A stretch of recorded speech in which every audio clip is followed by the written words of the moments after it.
Hello, my name is Stephanie Enlow, and today I am presenting my sales presentation on an alcohol addiction program. Let's get started. For this presentation, I am the sales manager of Alcohol Addiction Program Y, and I am trying to sell the program to Mr. Daniel Smith, the Employee Assistance Professional for Company X. Hello, Mr. Smith. My name is Stephanie Enlow. Thank you so much for seeing me today. I am here today to present an alcohol addiction program that Company X may need to support its employees who suffer from alcohol abuse and addiction. To begin, allow me to provide you with some alcohol addiction statistics.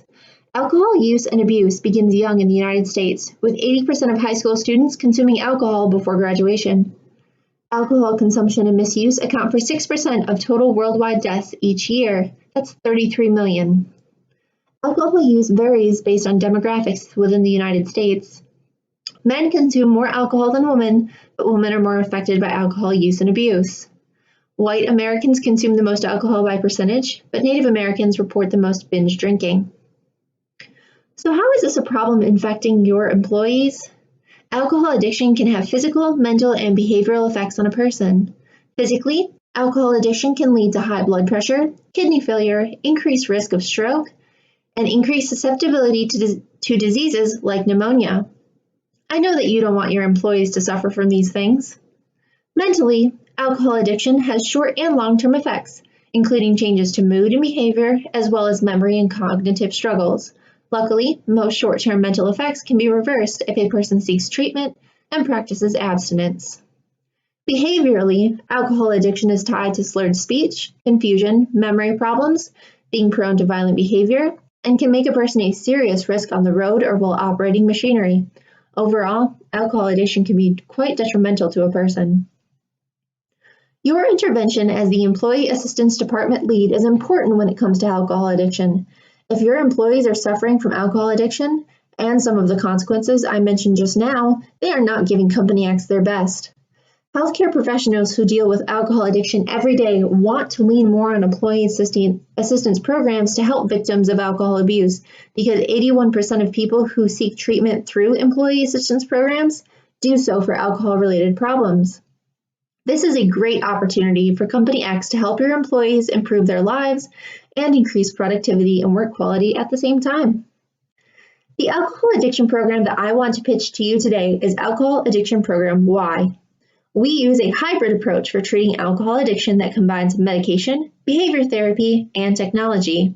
A personal consultation with one of our talented program physicians is conducted with each patient to determine if medication is required. Technology is used as a time-saving tool for behavior therapy. We want to get your employees back to work and back to living healthy lives as quickly as we can.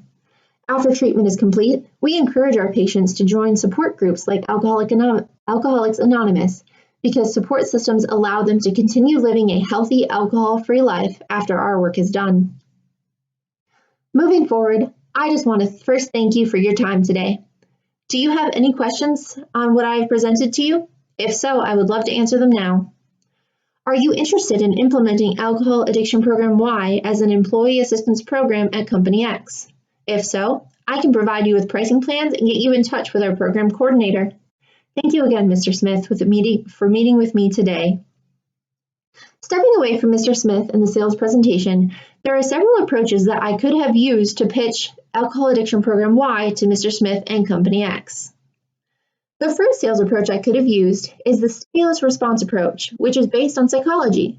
An advantage of this approach is the ability to control the presentation and articulate the intended message with no interruption from the customer. Disadvantages to this approach include little to no interaction from the customer and how the presentation is not tailored to any specific customer. If I had used this approach with Mr. Smith, I would have engaged him as little as possible as I presented a generic presentation on Alcohol Addiction Program Y. The only questions I would have asked him would be easy yes/no questions like, does Company X care for the health and safety of its employees? Or does Company X already have an alcohol addiction program? As you can see, Mr. Smith may have caught on to my canned presentation and felt disconnected from the sales pitch. The second sales approach I could have used is the selling formula, a sales approach based on a set of steps that customers go through before buying a product, including attention, interest, desire, and action. An advantage to this approach is that the customer is active in the sales process.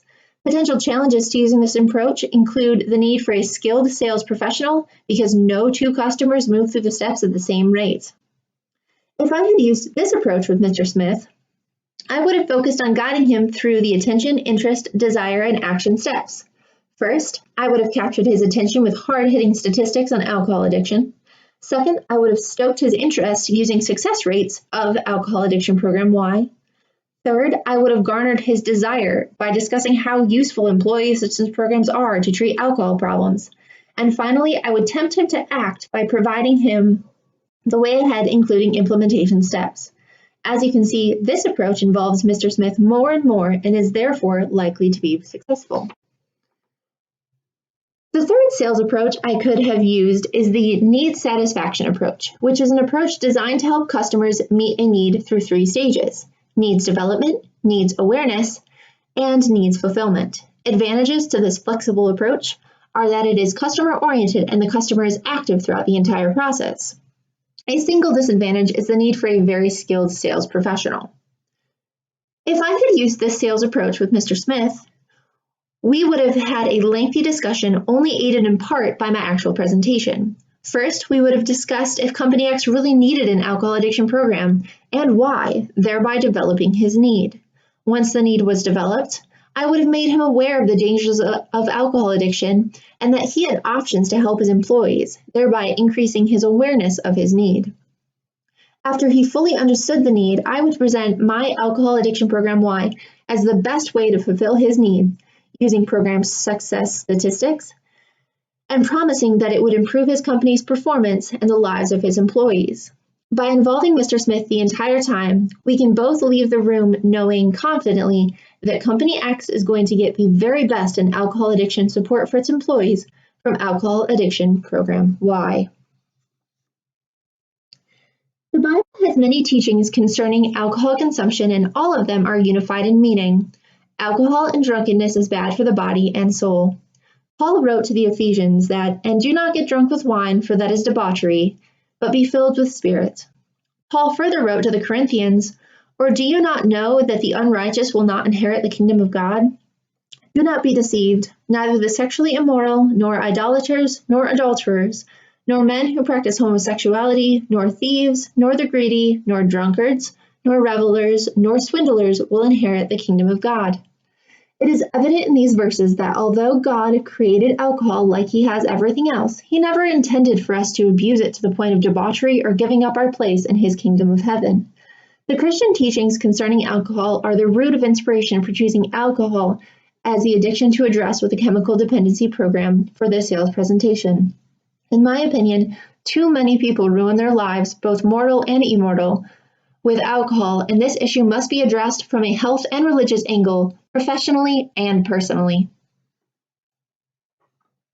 Thank you for watching my presentation. I look forward to your feedback.